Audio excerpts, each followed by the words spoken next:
dan yang membuat merinding. 7 pertandanya seperti sedang berjalan pelan di depan kita hari ini.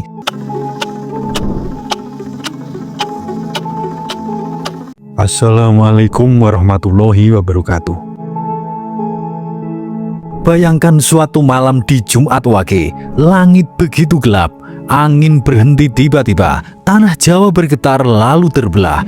Apakah itu sekedar gempa atau sesuatu yang sudah diperingatkan berabad-abad lalu?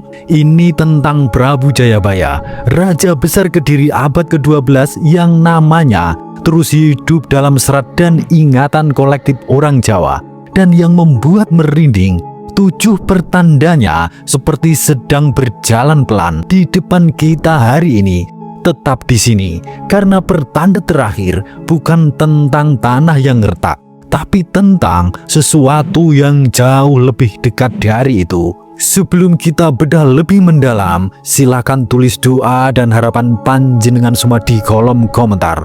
Dan bagi sedulur yang muslim, jangan lupa tulis sholawat atas berkat rahmat Allah Subhanahu wa Ta'ala. Doa-doa kita semua terkabul. Siapa Jayabaya? Jayabaya bukan tokoh legenda biasa. Ia Sri Maharaja Sang Mapanji Jayabaya, penguasa Panjalu atau Kediri sekitar tahun 1135 hingga 1159 Masehi. Dalam tradisi Jawa, ia memegang gelar Abhiseka, legitimasi spiritual sekaligus politik. Ia dipandang sebagai raja yang bijak. Di masa pemerintahannya, Kediri memasuki puncak kejayaan, stabil, makmur dan melahirkan karya besar seperti Kakawin Baratayuda, Gatut Kacasraya, dan Hariwangsa.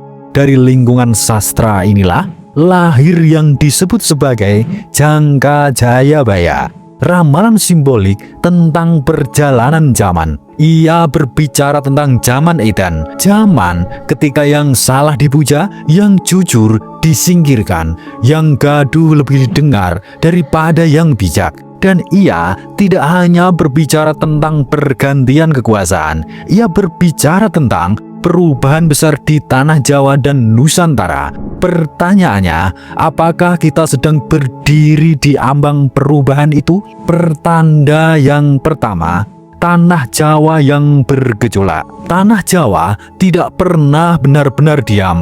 Yogyakarta 2006, Pangandaran, Cianjur, getaran demi getaran, tanah yang retak terjadi hingga hari ini. Secara ilmiah, selatan Jawa adalah zona subduksi aktif. Lempeng Indo-Australia terus menekan Eurasia. Energi disimpan dalam diam, lalu dilepaskan dalam hitungan detik. Itu fakta geologi. Dan ketika Jayabaya menyebut kemungkinan Jawa pecah dadi loro, banyak yang mengaitkannya dengan ancaman Megatrust Selat Sunda dan Mentawai Siberut, yang secara ilmiah memang menyimpan potensi gempa sangat besar. Apakah itu ramalan literal? Belum tentu, tapi risikonya nyata. Pertanyaannya sederhana, apakah ini hanya siklus alam atau tanda bahwa keseimbangan sedang terganggu? Kita masuk ke pertanda yang kedua, munculnya retakan sosial. Sebelum tanah terbelah, manusia biasanya lebih dulu terpecah, berbeda pilihan, putus hubungan, berbeda pandangan, saling serang.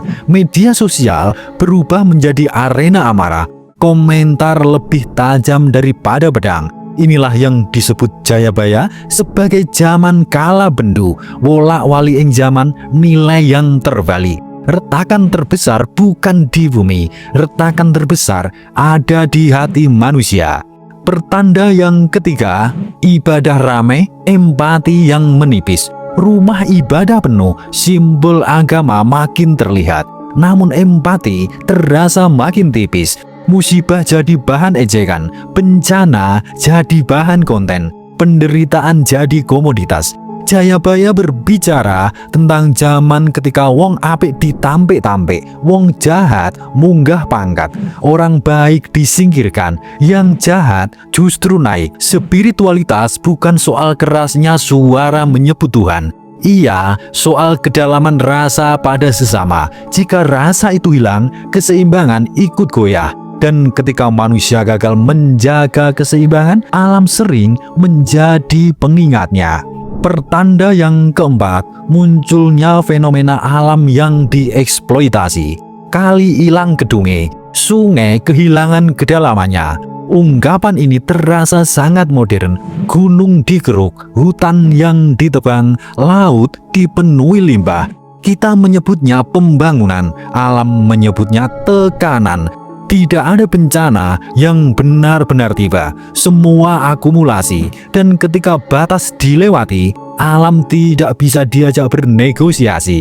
Yang terbelah nanti belum tentu hanya tanah saja. Pertanda yang kelima, Jumat Wage dan simbol waktu. Mengapa Jumat Wage? Dalam penanggalan Jawa, Jumat Wage sering dianggap momentum sunyi, waktu hening, titik refleksi dalam siklus hari, titik tafakur. Ini bukan soal mistik, ini soal simbol. Bagaimana jika Jumat Wage adalah perlambang fase? Fase ketika manusia diuji antara keserakan dan kesadaran. Sejarah Jawa bergerak dalam simbol, dan simbol hanya dipahami oleh mereka yang mau membaca tanda. Pertanda yang keenam, kepemimpinan dan perebutan kekuasaan. Jayabaya juga berbicara tentang datangnya bangsa berkulit putih, lalu berkulit kuning. Sejarah mencatat penjajahan Belanda lebih dari 3 abad, lalu Jepang yang singkat tapi mengguncang. Kini tafsir berkembang pada level global. Londo Cino kari sak jodoh. Dunia berada dalam fase transisi kekuasaan. Barat belum runtuh sepenuhnya, Cina belum menggantikan sepenuhnya.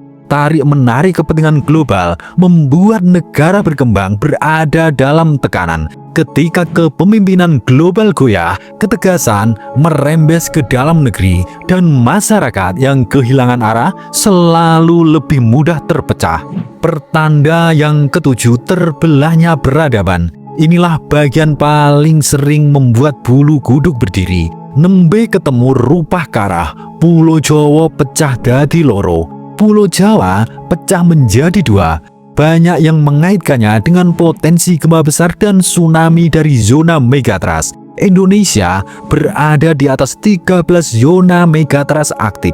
BMKG menyebut 2 yang berisiko tinggi, Selat Sunda dan Mentawai Siberut. Megatrust Selat Sunda bahkan diperkirakan bisa mencapai magnitudo 8,7. Cukup untuk memicu tsunami besar dan mengubah garis pantai secara drastis. Apakah ini suatu kepastian? Tidak, tapi ini adalah risiko yang nyata secara ilmiah. Sekarang kita bahas zaman Kalabendu dan tahun 2026.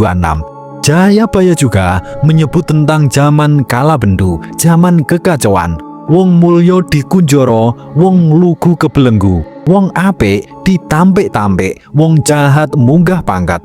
Orang baik disingkirkan, yang lurus terbelenggu, yang jahat justru naik ke atas. Zaman ini disebut wolak-waliking zaman, masa ketika nilai-nilai yang terbalik. Dalam versi ramalan yang beredar tahun 2026 disebut sebagai masa penuh ujian, krisis ekonomi, bencana beruntun, konflik sosial, wabah baru, krisis kepemimpinan, perubahan iklim ekstrim, hingga kebangkitan spiritual. Ramalan bukan kepastian. Jayabaya tidak pernah menguji masa depan. Ia membaca pola, membaca watak manusia, membaca siklus kekuasaan dan keserakahan. Jika manusia berjalan di jalur yang sama, akibatnya akan sama.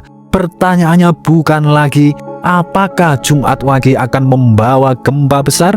Pertanyaannya adalah apakah kita sudah lebih dulu retak sebelum tanah ini retak? Karena jika kesadaran tidak dibangun, yang terbelah nanti bukan hanya Pulau Jawa, tapi diri kita sendiri.